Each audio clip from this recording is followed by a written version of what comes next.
All right, ladies and gentlemen, thank you for joining us on our next episode of the Meet the Governor candidate series. For our next episode, we are absolutely delighted to welcome former DNC chairman, Mr. Tom Perez, candidate for governor for the great state of Maryland. He'll be here today offering us his vision for Maryland. Mr. Tom, we're going to take about the first 10 minutes for hear your vision, your plans for what you plan to do in terms from the governor's seat. And then after that, we'll open it up for next 5 to 7 minutes or so to the rest of the Central Committee for some follow-up Q&A questions. So with that, I'd like to turn it over to you, sir. Please welcome former DNC Chairman, Mr. Tom Perez, candidate for governor. Well, thanks so much for having me. It's great to be back with you. I'm looking on the call, and a number of you I've spent some time with, and some of you I'm meeting for the first time. So hello again, and hello for the first time. It's great to be with you. I'm Tom Perez. I did have the privilege of serving as your DNC chair, and I also had the privilege of serving as your labor secretary under Barack Obama, and before that, as the head of the Civil Rights Division, where I spent over a dozen years of my life, starting out as a career prosecutor, doing police misconduct, hate crimes, and human trafficking cases. I also had the privilege of serving as your state labor secretary under Martin O'Malley. And before that, I was in local government at the Montgomery County Council, where I had the good fortune, thanks to people like Ike Leggett, of becoming the first Latino ever elected to the county council. And, I'm running for governor for one simple reason: jobs and justice. My whole life has been about jobs and justice. When I got confirmed as your labor secretary, I had the privilege about a month later of attending the 50th anniversary of the March on Washington. And the March on Washington was exactly that: a march for jobs and the march for justice. And that's been my entire career. And it's a career that really was inspired by my family's immigrant story. They came here to this country from the Dominican Republic. They came here because they had to flee a brutal dictator. They settled here. They loved this country. My dad served with pride as a legal immigrant in the U.S. Army. My mom's brother served with pride and distinction in the U.S. Army. And they taught us to make sure that the ladder was always down for others. I was a kid growing up in Buffalo, New York, when my dad died, and my mom almost died that same year. It was a tough year for my 4 siblings and me, but for the grace of God and so many friends who helped me out, Pell Grants, odd jobs, working at Sears, working as a baseball umpire at night, working on the back of a trash truck. I had the privilege of doing things I never would have imagined, the things I've just described, and from those experiences, I learned that we all succeed only when we all succeed. And when I talk about jobs and justice, I talk about opportunity for everyone. We need to build a Maryland where we are punching above our weight. We punch chronically below our weight under this governor. I give you so many examples of that. You look at where we are on climate change. This is a governor who has done next to nothing on climate change. Martin O'Malley 10 years ago was actually talking about offshore wind, and Larry Hogan just said, no, not interested. I have got constituents on the shore that don't like the view. We have the highest median income in the United States, and yet we have so many pockets of poverty across this state. We are a state that prides ourselves in being a very progressive state, and yet we have the highest incarceration rate of Black men in the country. We've got alarming racial disparities in maternal infant mortality. And these are things we have to address. I'm confident we can create good jobs and justice, because that's what I've done my entire career. Let's talk about jobs. We have a tremendous opportunity in so many contexts to build good middle-class jobs. The clean energy economy, as Joe Biden correctly says, when I think about climate change, I think about jobs. Maryland is so well positioned to be an offshore wind capital of the United States. We have a really remarkable opportunity to address our imperative to make sure that we have solar energy. And you've done a great job in Howard County. You're really a state's leader in working together with the agriculture community to figure out how we build solar farms. One of the first things I will do as your governor is to appoint a climate and resiliency coordinator, a climate resiliency czar, for lack of a better term. This is a person who will coordinate all of our activities around this space. You all in Howard County know better than anything the importance of resilience, because when y'all have 200-year floods in 3 years, you know what I'm talking about. You know what we saw last Friday. We have so much we can do. It requires sustained executive leadership, someone who can work with local government, someone who can work with the feds on these unprecedented opportunities, someone who can have best practices that we learn from others and bring home here. And so this is one example of how we create jobs. We have so many assets in the biotech and the nanotech space. We can create these jobs as well. And these are things I've worked on in the past, locally and at a national level. When I was labor secretary, I used to refer to us as Match.com. We match job seekers who want to punch their ticket to the middle class with employers who want to grow their business using the secret sauce of job training. I think we can do this, and I think we can create jobs. And what I want to make sure we do when we create, for instance, these $30, $40 an hour union jobs, I want to make sure that they're accessible to people living in the Baltimore area and in other areas that have historically been underserved. And one way to do that is by building a transportation infrastructure that indeed includes the Red Line, but much more broadly includes a regional transportation philosophy around the Baltimore region so that we can connect where people live with the jobs they need. We need more buses, and we need them to be electrified. We need to do everything in our power to make sure we're creating jobs and opportunity for the city of Baltimore. This governor has been crapping on the city of Baltimore. He's been disrespecting the region, and that is wrong, and it's setting us back. And as your governor, I'm going to make sure that everyone everywhere has access to opportunity. You know, we have 350,000 Marylanders without health insurance. 350,000. There was a recent study that showed that 25% of COVID deaths were attributable to lack of health insurance. Thanks to Obamacare, we've gotten from 80% of Marylanders insured to 94%. I have a plan to get us from 94% to ensure that 100% of Marylanders have access to health insurance, quality, affordable health insurance.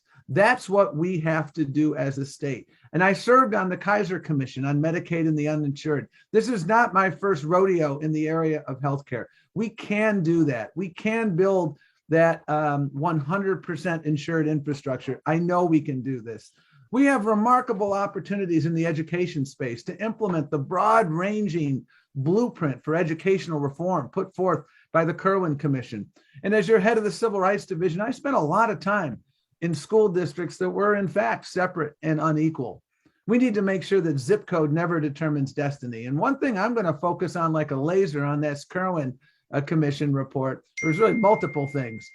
One of which is 42% of school teachers leave the job, leave the profession after 5 years. If that were a publicly traded company and had 42% attrition, the board would be holding emergency meetings. We need to do more to make sure we respect our teachers, engage our teachers, involve our teachers. And we're importing half our teachers from out of state. We've got to build the pipeline.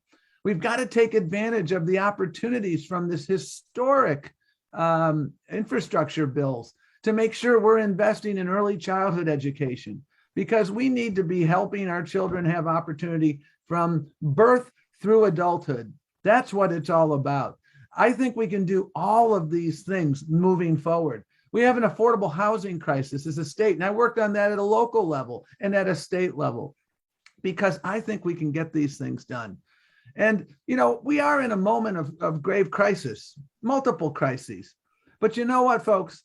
I think, as Joe Biden has correctly said, moments of crisis are also moments of opportunity.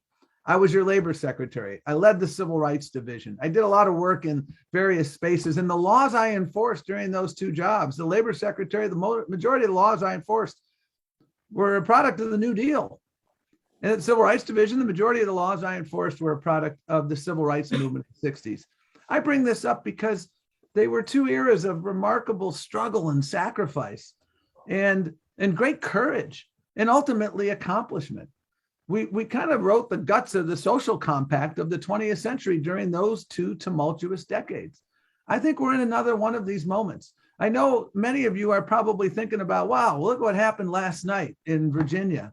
And, you know, are we going to suffer the same fate? Well, folks, My philosophy of our campaign and our approach has always been what I call the 3 E's: engaging the electorate, exciting the electorate, and expanding the electorate. I am confident we can do that. Yes, Terry McAuliffe didn't make it to the mountaintop, but here's one fact you might not know. Terry McAuliffe got 600,000 more votes yesterday than he got in 2013. Our folks did show up. The challenge we have is the other side is also showing up. And you know what? They use dog whistle politics. You probably know this as well. Glenn Youngkin promised that day one, I will ban critical race theory from the curriculum in Virginia. Guess what, folks? Critical race theory is not in the curriculum of the state of Virginia. That's like me saying, I will ban Martians on day one of my administration from voting in the state of Maryland. That is what's going on. We have to understand the other side is motivated. So must we be. We have accomplished so much. And in the next month, we will pass that infrastructure bill. And what we're doing as a campaign is we are going to work like heck to focus on the issues that matter most to people. We are going to work like heck to engage the electorate on healthcare, because when I talk to people about healthcare and the imperative of getting 100% coverage and how we can become the first state to do it, people get excited about that.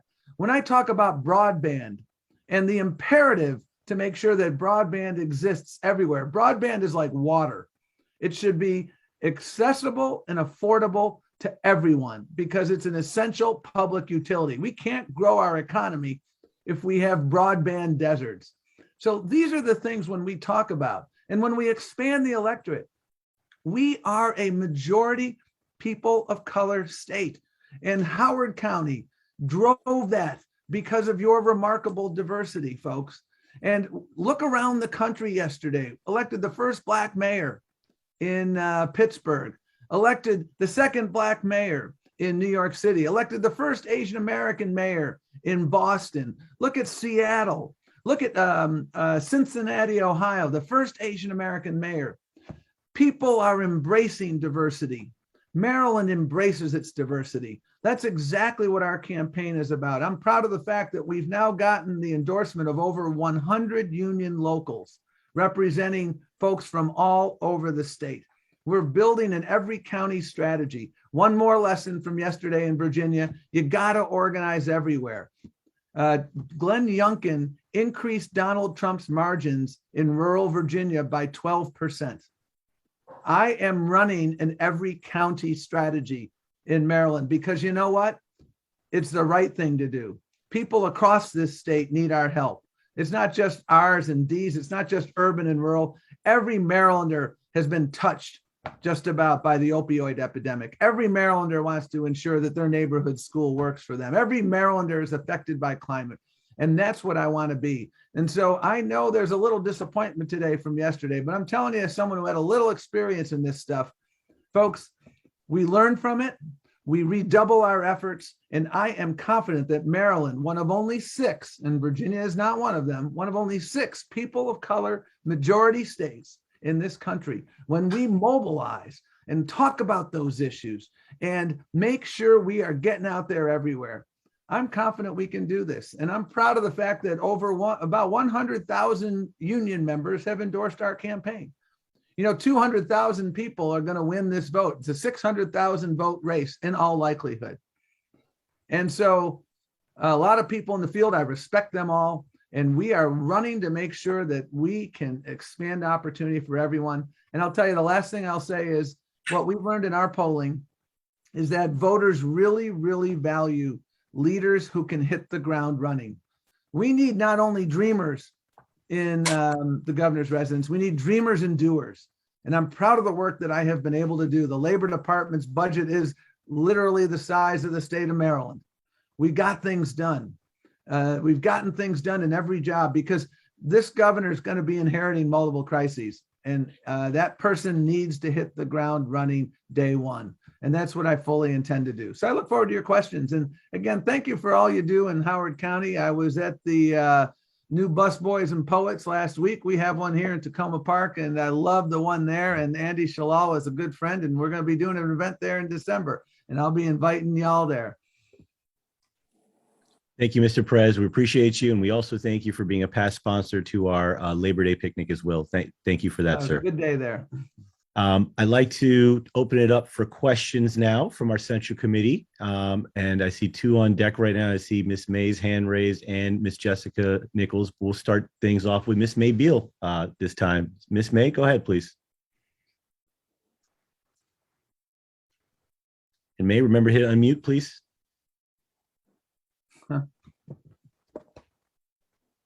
Good evening. Good evening. Good to see you again. I know how you been. Good.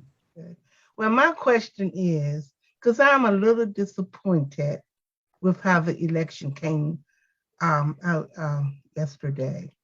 And what more can we do to ensure our message motivates and continue to get Democrats excited? Because something to me, in my mind, is sort of not, the messaging may not be as precise or intentional as we think it should be, because I think when that message is right, people can hear and understand what it is that, that we are hoping to do. And what, in your mind, do you think that we as the Democrats can do better to continue to excite and motivate and encourage and all that kind of stuff? Right. Because I would hate to think we've come so far and all of a sudden things are beginning to appear to be breaking down, not breaking down, but appear to be. Right. Well, it's a great question. And I mean, just to give you an example, Ms. May, in 2018, if you looked at the run up to the midterm elections and you watched Fox News, there was literally 20 to 30 hits a day on Fox News in the run up to the 2018 election about, not about healthcare, because that's what Democrats were relentlessly and effectively talking about. Healthcare is on the ballot. On Fox News, it was all about the caravans. The caravans are coming, they're going to take us over. And by the way, the day after the midterm elections, no discussion of caravans. They were trying to distract and deflect from the issues that mattered most. Yesterday, if you look at I'm a voracious consumer of data. We lost yesterday by 10 points in Virginia, Democrats, with people who said that education was the number one issue. And that's because, unlike 2018, where the caravan dog didn't hunt, yesterday the education dog did hunt. And again, we lost by 10 points with people who thought that education was the number one issue, because Glenn Youngkin used that dog whistle, racist appeals, and he made progress on that. So how do we respond to that?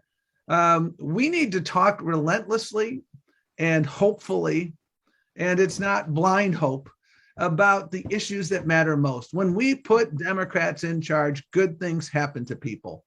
We have a blueprint for educational reform, the Kerwin report, and education is the great equalizer. And you know what? There will always be local control in education, because that is how we have worked.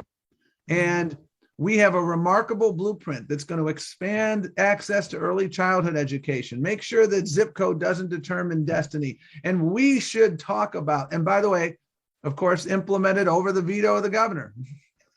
And of course, now he goes around, talking about how it was his idea. He's masterful at, not doing a damn thing for us, but then taking credit for things that we did. And so that is one issue. And in our polling, education is a big issue. Healthcare is a big issue. Jobs is a big issue. And racial equity is a big issue. And climate change, the issues that we are right on. And so what we have to do is make sure we are relentlessly focused on this. And then what else we have to do is make sure that we are talking to the entire electorate. Let me give you one data point from 2018. 14% of eligible Latino voters actually voted in 2018. Compare that, by the way, if you're thinking in your head, wow, well, let me just articulate what you're probably thinking in your head. That stinks. That's a terrible percentage. In 2020, in the November election, 72% of eligible Latino voters voted in the Biden election. That's a six-fold increase. I frankly don't blame the community for that disparity. I really look at the candidates. And for me, this election is not simply about winning, but how we win. I just did an event 2 nights ago with the Bangladeshi community, a relatively small in terms of numbers, but a remarkably vibrant community. And their immigrant experiences and my family's immigrant experience is very similar in many cases. We have so many remarkable pockets of communities that I want to engage, and we are engaging. And I think it's really important. We've got 150,000 eligible unregistered Latino voters, just to give you another data point. And we need to engage everyone. And that's exactly what we're doing. So I think the way we respond to Virginia is to make sure that we are talking about the issues that people care about.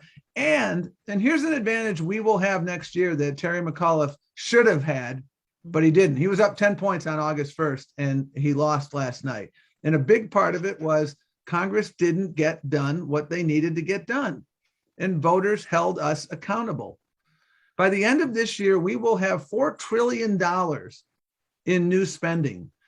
Compare that to 2009 during the Great Recession. We had an $800 million stimulus bill. This is 5 times larger than what we did in 2009. This is New Deal stuff.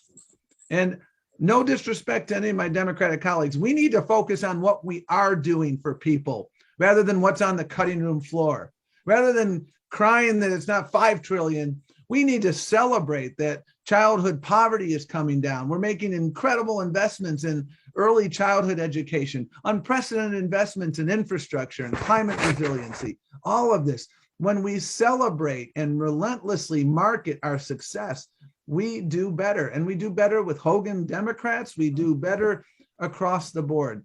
And so that's why I think we can do this. And I've just given you our campaign playbook, and I don't mind sharing it with you because I hope to have your support and your help. All right, we've got two more.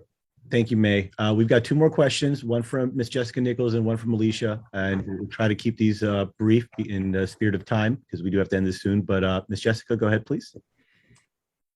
Good evening.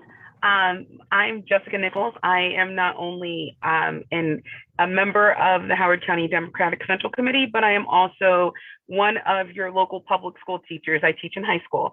And so I have an education question. All over, from my contacts all over the state, what I've repeatedly heard is that the educator shortage is making working conditions within schools unlivable. So just to give you a small statistic, every year in Howard County, our local union has a pre-retirement seminar, and usually about 30 to 50 people sign up. This year, we have 230 plus that have signed up, indicating that they are ready to leave this particular profession. And we all know that these jobs are not readily replaced. Other than throwing money at the problem, what concrete steps do you think you can take to help change working conditions to encourage people to come to Maryland as educators? Right. Well, you've put your finger on the pulse of the challenge. I mean, we have, we're a net import state by far. We're importing about 50% of our teachers from other states. We're not producing a pipeline that is sufficient to address our needs. I mentioned the 42% attrition rate. 42% within 5 years of teachers are leaving. That's alarming. And I've spent a lot of time, and I really appreciate your question, Jessica, about this. I've spent, every time I talk to an educator, I ask that question, why do you think it's 42%? And the number one answer I've heard is not pay. I mean, pay is one thing, no doubt about it, but respect is the most frequent answer I hear. Educators feel disrespected. They feel beleaguered. They feel like in this pandemic, especially, a lot of blame has been laid on them. And they're just starting to ask, is this worth it? Because I ain't getting rich, and I'm coming home at night with a pit in my stomach. We demand so much of our educators. And let me just say, full disclosure, proud parent of 3 public school kids that went through the system, and they changed our lives. I will always be a champion of public education. And so what I think we need to expand the pipeline. Like one of the things I want to do as part of our education agenda is work with all of our HBCUs to increase the pipeline of teachers of color. Because what happens at the beginning of a school year is we're short teachers. So we get, and then the shortages are invariably in the most heavily economically disadvantaged schools. So we get provisionally certified folks. These are folks who need, they need some mentoring, and they could be potentially really good, but they're being thrown into some of the most challenging circumstances because we have no choice. We have long-term subs, and it's a vicious cycle. And guess what? Then you get the test results, and these schools aren't performing well, and these teachers burn out after a year. And that's why we need to increase the pipeline. That's why I'm talking about HBCUs. We really need to increase the pipeline in our 4-year institutions. We need to work in our high schools to get more people inspired about teaching. We do need to raise pay. I didn't mean to dismiss that, but I was just saying to you, it transcends pay. It's about respect. It's about being intentional. We can't keep importing half of our teachers. That's not a sustainable trajectory. And so if I have the privilege of being your governor, we're not going to turn this around overnight. And I don't want to pretend that we will. But what I would do is what I've done in other settings where we've had similar challenges. We set very realistic goals. We hold ourselves accountable, and we engage our affected folks, and that's educators, so that you have a seat at the table. Thank you for your teaching. Thank you for your heroism. And I hope you stick around because we need you. Thank you so much. Appreciate the question, Jessica. Our final question, and we'll be wrapping this up, is from our co-chair for the HCDCC, Miss Alicia Altamirano. Alicia, please go ahead, please. Hi, Tom. How are you? Great to hear your voice again. Likewise. So I have a question for you, obviously coming from the immigration side of the law. As governor, what would you do in your role? Could you pass an immigration bill? And for example, I don't know, and you probably have heard of 287G, where 3 of the counties here in the state of Maryland have a federal contract, 287G, where basically police are also trained as ICE officials. So in my opinion, unconstitutionally, they can pull someone over, and if they see that this person is of an immigrant descent, which most likely would be someone brown with a heavy accent, Latino name, and then they could hold that person until that person demonstrates that they have a legal status there. And if they don't, that person can very well be detained in immigration detention centers. And I believe those counties are Cecil, Hartford, and Frederick. So back to the initial question is, as the governor, what role would you take? And could you pass an immigration bill to help the undocumented immigrants that live in Maryland? If the question is, can Maryland pass comprehensive immigration reform? The answer, regrettably, is that's something that has to be done in Washington. If the question is, can Maryland nonetheless do a lot to help our immigrant communities? The answer is heck yes. And I used to be the board chair of CASA Maryland, served on the board for 10 years, and we advocated for a lot of things. And let me give you a few examples of things that we can do. And I would urge, if Howard County is not already doing this, to do this right now. Let me talk about one thing I would do. The first thing I would do, and I mentioned that I have a bill, or I have a proposal to make sure that 100% of our residents have access to healthcare. The 350,000 undocumented folks in Maryland, there's basically 2 categories. One is the eligible and unenrolled, and we need effective, culturally competent outreach to get to these hard-to-reach populations. And the second cohort, which is a sizable cohort, are people who are undocumented. I believe that it is a healthcare imperative, an economic imperative, and a moral imperative to make sure that people have health insurance, period. Hard stop. And I'm willing to do that. California has done things that are similar. We should do that. In the meantime, I would urge Howard County to do something that we've done in Montgomery County, which is Holy Cross Hospital. When I was on the county council, we entered into a partnership with them. Holy Cross delivers more babies by a factor of 3 than any hospital in the state of Maryland. We entered into a partnership where the county put in money, the hospital put in money, and the state put in money, because emergency Medicaid will cover labor and delivery costs, and immigration status is irrelevant to determinations of eligibility for emergency Medicaid. So literally thousands and thousands of undocumented immigrant moms have gotten remarkable prenatal care and delivered remarkably healthy US citizen children, and we have gotten them on a roadmap. That's something that can be done in every county, and I would encourage folks to do that right away. The 287G issue I worked on quite a bit, and would love to continue to work with you on that so that we don't have any county doing that. The driver's license issue was a really important issue. We should make sure that even in the world of real ID, we can make sure that people have driver's licenses, because if people have to get to work and they don't have a driver's license because of their status, guess what they're going to do? They're going to drive to work. They're just going to be uninsured. And that's not a good idea. Let's make sure people have licenses that enable them to drive. And we've got to break the filibuster to pass comprehensive immigration reform, because it's been since 1996. And I know 1996 because I worked on it in 1996 when I was working for Ted Kennedy. It's long overdue. And in the meantime, I think the things I outlined are really important things. And we have to remember the contributions of immigrants in Maryland. I know this because when I was Martin O'Malley's labor secretary, I oversaw a commission that studied the contributions of immigrants in Maryland.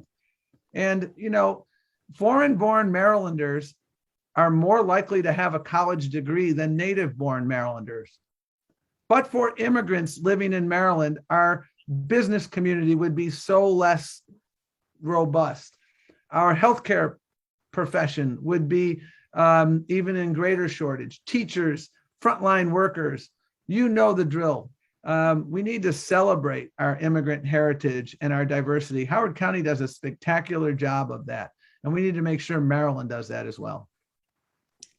Okay, thank you very much, Tom. Thank you. Good to hear your voice. Likewise, thank you.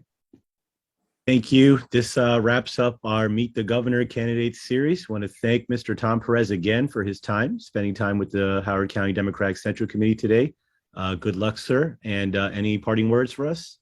Well, thank you so much for your activism. Thank you for all you continue to do to build a Maryland that works for everyone. It's an honor to have you all here, and an honor to be with you. And we'll see you on the trail, and we'll definitely invite you to our event at Busboys. Take care. Thank you so much.